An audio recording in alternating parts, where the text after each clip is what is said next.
The power of lightning, closely tied to deities such as Thor, Indra, and most notably our Amazonian Queen of Legend, is merely one of the powers possessed by the four champions of Hyrule. The question is, where did they get these otherworldly abilities? Were they inherited via bloodline, gifted to them by the gods? In this 4-part miniseries, I'll be investigating the divine powers of the champions in The Legend of Zelda: Breath of the Wild. Let's start things off with... I present to you the origins of Urbosa's Fury. To uncover the truths of Urbosa's Fury, we must first inspect the four champions as a group, what their purpose was 100 years ago and 10,000 years ago. CaptBurgerson, why don't you take it from here? Don't mind if I do. According to Impa, the original purpose for the Divine Beasts and their pilots was to be used as backup in the fight against Calamity Ganon. Of course, this played out once 10,000 years ago, and then a second time 100 years before Breath of the Wild. In both instances, the Divine Beasts were piloted by 4 individuals of exceptional skill from across the land. This exceptional skill being their sacred power, further proven in the Champions Ballad DLC by reading Revali's diary. Hyrule's royal family is in search of someone to pilot the beasts. They say to do so requires something beyond skill. They say one's soul must contain an incredible sacred power for a divine beast to recognize them as master. With this information, we can ascertain a few things. To pilot a divine beast, one's soul must contain sacred power. While each power is unique to its champion, they are connected via the divine beasts and the previous pilots. That being said, does this mean that Urbosa's Fury and the other champions' abilities come from the original pilots of 10,000 years ago? The simple answer would be yes. But alas, we all know there are rarely simple answers when it comes to Zelda lore. Revali is the outlier in this equation. I'm saving the juicy details for his standalone video, but the gist is, Revali supposedly worked his tail feather off to create Revali's Gale, showing that maybe not all of the champion's abilities are innate. Out of the 4 though, Urbosa's is the most alluring, stated to be a destructive power born from the unbridled anger of the champion Urbosa. At first glance, you would assume that her ability is similar to that of Revali, an ability born of her own will. However, let me present you with an idea. During the 10,000-year gap, Hyrule's current king banished all Sheikah technology, including that of the Divine Beasts. Since the original champions and their Divine Beasts were directly connected to them, it wouldn't be of much surprise to find that these champions were instructed to renounce their titles and live normal lives among their people.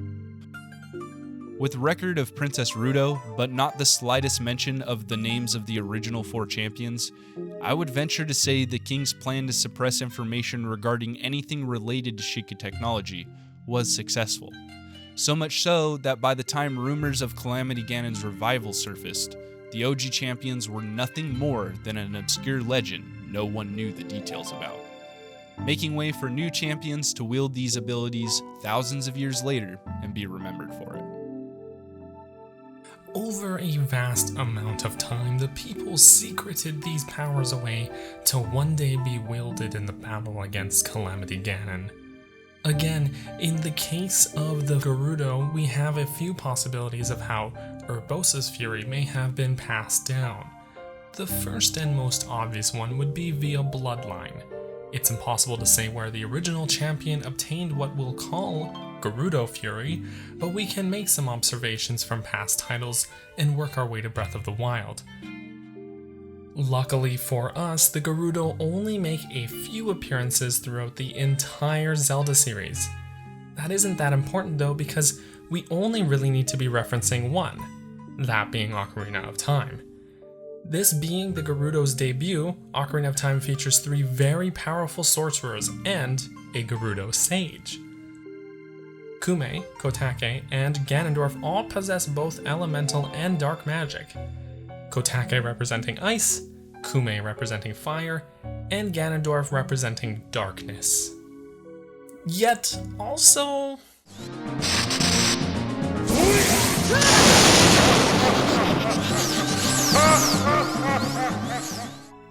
this is debatable, it clearly shows the Gerudo's connection to that of elemental magic, which some might say can still be seen in the handcrafted jewelry sold at Starlight Memories.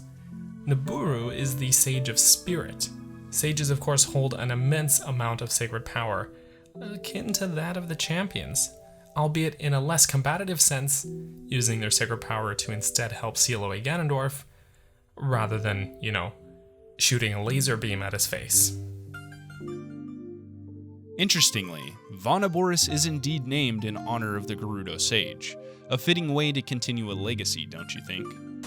I'm not saying that the champions are the sages, but what I am saying is the sacred power that they wield might be the same or derive from a similar place.